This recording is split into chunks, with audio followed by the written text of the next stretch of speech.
আসসালামু আলাইকুম রহমতুল্লাহ। বিএনপি ভাইদেরকে বলি, শেখ মুজিবুর রহমানকে অপমান করলে, শেখ মুজিবুর রহমানের বাড়ি ভাঙলে, শেখ মুজিবুর রহমানকে ছবি নামায় ফেললে আপনারা অবশ্য কিছু কিছু স্থানে সাপোর্ট করেন না, কিছু কিছু স্থানে যান, সাপোর্ট করেন, আপনাদেরও ভালো লাগে রাজনৈতিক আদর্শের কারণে। কিন্তু একটা কথা মনে রাখবেন যে বিএনপিদেরকেই বলি, যদি আপনারা নির্বাচনে পাশ করেন তাহলে কিন্তু আপনারা ভোট পাবেন হলো ওই আওয়ামী লীগের লোকজনেরই ভোট পাবেন। কারণ জামাত বা নতুন যে ছাত্র সংগঠন হয়েছে বৈষম্য বিরোধী ছাত্র আন্দোলনের যে জাতীয় নাগরিক পার্টি, এদের ভোট কিন্তু আপনারা পাবেন না। কারণ হলো আপনাদের আইডিওলজির সাথে এদের আইডিওলজি যায় না। এবং যারা জামাত করে এদের যদি নিচে বোম রেখে যদি বলেন যে ধানের শীষে অর্থাৎ বিএনপিতে ভোট দিতে, বিএনপি কিন্তু ভোট দিবে না, বিএনপিকে কিন্তু তারা ভোট দিবে না। যদি আওয়ামী লীগ নির্বাচনে অংশগ্রহণ না করতে পারে তাহলে আপনারা অতিরিক্ত যে ভোটগুলো পাবেন সেই ভোটগুলো আওয়ামী লীগে পড়তো বা আওয়ামী লীগের লোক আপনাদেরকে ভোট দেবে, এটাই নিয়ম।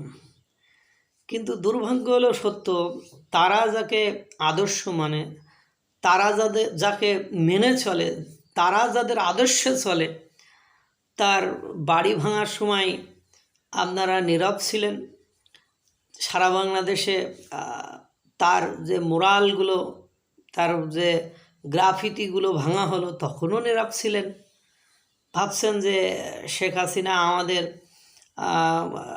শহীদ রাষ্ট্রপতি জিয়াউর রহমানকে অপমান করেছে, নেত্রী খালেদা জিয়াকে অপমান করেছে, তারই প্রতিশোধ হিসাবে আমরা এটা নীরবে সহ্য করে দেবো, কিছু বলবো না।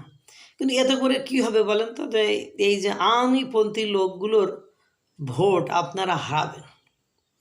আর এই ভোটগুলো হারাইলে, এই ভোটগুলোর কারণেই আপনারা একসময় কী হবেন, পরাস্ত হয়ে যাবেন। কারণ আপনাদের ভোট ব্যাংকের একটা বড় অংশ ছিল জামাত, তারা বের হয়ে গিয়েছে এবং নতুন একটি রাজনৈতিক দল জাতীয় নাগরিক পার্টি হয়েছে। দিন শেষে যেই দেখবেন এই জাতীয় নাগরিক পার্টি আর এই জামাত ইসলাম এরা জোট হয়ে নির্বাচন করছে। কারণ বাংলাদেশের নতুন কোনো রাজনৈতিক দল এসে হঠাৎ করে নির্বাচন করে কোনো কিছু করবে, এতটা বুদ্ধিমান বাংলাদেশের লোক হয়নি, এতটা বোকাও বাংলাদেশের মানুষ হয়নি। এখন যেটা বলতে চাচ্ছিলাম যে শেখ মুজিবকে এত অপমান অপদস্থ এত কিছু করা হয়, আপনারা নীরব থাকেন। এবার ওই বৈষম্য বিরোধী ছাত্র আন্দোলনের নেতা সমন্বয়করাই তো করে, আপনারা নীরব থাকেন। এবার কিন্তু আপনাদের ধরা শুরু হয়েছে, এটা আপনারা বুঝছেন কিনা আমি জানি না। কারণ ইতিমধ্যে আমাদের শহীদ রাষ্ট্রপতি জিয়াউর রহমান এর কিংস পার্টি নিয়ে ইতিমধ্যে কথা বলা হয়ে গিয়েছে।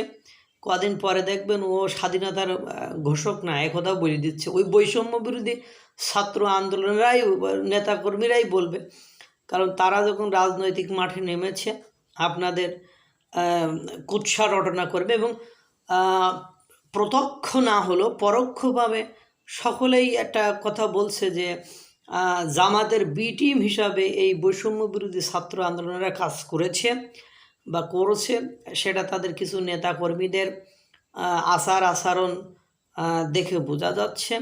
সুতরাং দেখবেন কিছুদিন পরে এরাও আপনাদের নেতা নেত্রী, আপনাদের আইডিওলজির যে মূল ফোকাস শহীদ রাষ্ট্রপতি জিয়াউর রহমান, কারণ এদের যে উত্তরসূরি মেজর ডালিম, এই মেজর ডালিম ইতিমধ্যে শহীদ রাষ্ট্রপতি জিয়াউর রহমান সম্পর্কে উদ্ভট মন্তব্য করে ফেলছে।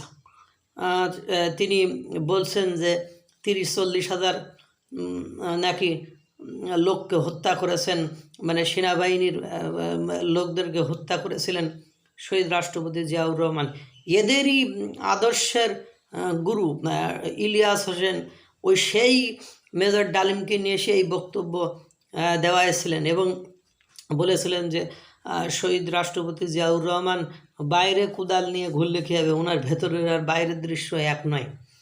আমি এই কথাগুলো বলছি কারণ হলো আপনি যখন শহীদ রাষ্ট্রপতি জিয়াউর রহমানও কখনো বঙ্গবন্ধু শেখ মুজিবুর রহমানকে অপমান অপদস্থ করেননি, বরং শহীদ রাষ্ট্রপতি জিয়াউর রহমান বঙ্গবন্ধু শেখ মুজিবুর রহমানের যে ছবি খন্দকার মুশতাকরা এই মেজর ডালিমরা নামিয়েছিল, তিনি ক্ষমতায় এসে সেই ছবিটা আবার উপরে তুলেছিলেন। অথচ তারই বাড়ি, তারই স্থাপনা, তারই মোরাল, তারই সব কিছু নস্যাৎ করে তাকে স্বৈরাচার, তাকে ষড়যন্ত্রকারী, তাকে বিশ্বাসঘাতক এইসব তকমা দেওয়া